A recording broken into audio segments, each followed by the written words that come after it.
Justin soon reaffirmed his desire, proposing we merge our households. Despite my initial trepidation about my messy life, I agreed, a profound sense of rightness washing over me. Unbeknownst to us, Pete and Cherry were celebrating their successful plan to unite us. As evening fell, a special dinner, the beginning, was prepared, setting the stage for our future. What challenges will we face as we blend our families and lives? How will Pete and Cherry's plan for constant family fun truly unfold? And what does the beginning ultimately signify for our unique love story?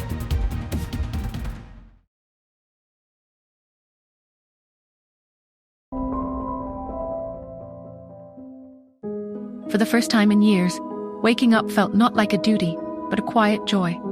The thought of the plunge, the terrifying step I'd taken, now felt entirely right. Downstairs, the house was already alive with the sounds of morning. Pete and Cherry's excited chatter drifted up the grand staircase. Justin, now awake, chuckled beside me. "Sounds like breakfast is calling," he murmured, his voice husky with sleep. Later that morning, as I helped Cherry choose an outfit for the day, a delivery man appeared at the mansion's side entrance. He handed the maid a small, unassuming package wrapped in plain, brown paper. No return address, just my name. My fingers traced the coarse paper as I took it upstairs. Inside, nestled amongst layers of tissue, wasn't the carved bird, but an old, brittle academic paper. It was a research article, dense with medical jargon, written by my mother, Yvette, from decades ago. Tucked into its faded pages was a single, dried, unusual flower, pressed flat between the leaves. It was a species I didn't immediately recognize, but it seemed oddly out of place. This wasn't a positive clue like the bird. It was unsettling. It hinted at secrets, at an existence far removed from the mother I remembered. That afternoon, I took Pete and Cherry to a quiet part of the park. While they chased squirrels and played on the swings, my eyes subtly scanned the surroundings.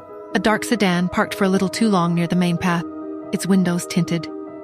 Then the car pulled away too smoothly, too quickly, disappearing before I could confirm. It was a subtle reminder. Someone was still watching.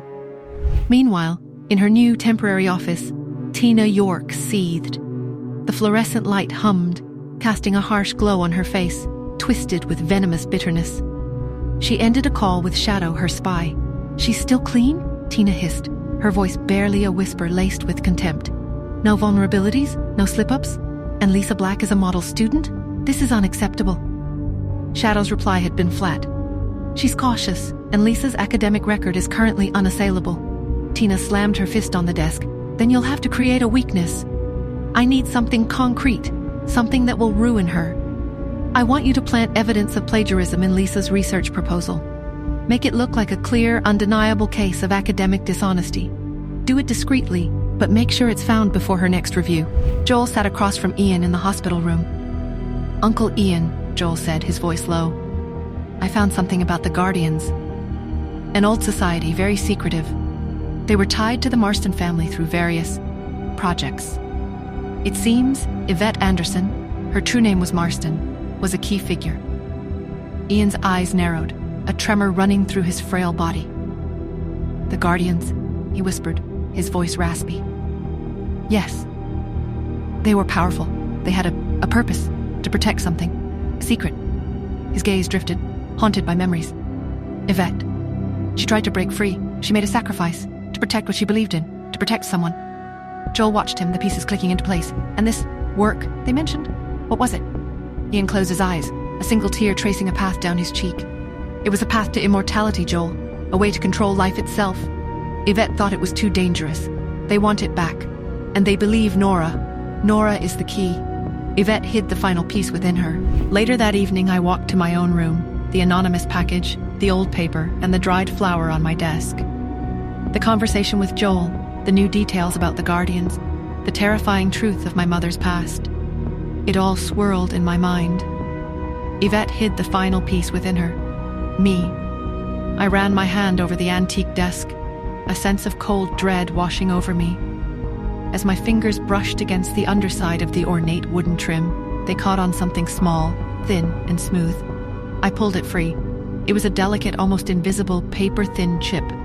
A listening device, identical to the one Justin had found in the ballroom, but this one was tucked away in the most private space of my personal sanctuary. My blood ran cold. This wasn't a distant threat. They were inside, they were everywhere, and they knew. Was I being followed? Is there any inside person involved? Will I be able to keep my family safe? Hi, Nora here. If you are wondering what happens next, then download the Pocket FM app and listen to the exciting episodes of Saving Nora Now with the link in the description.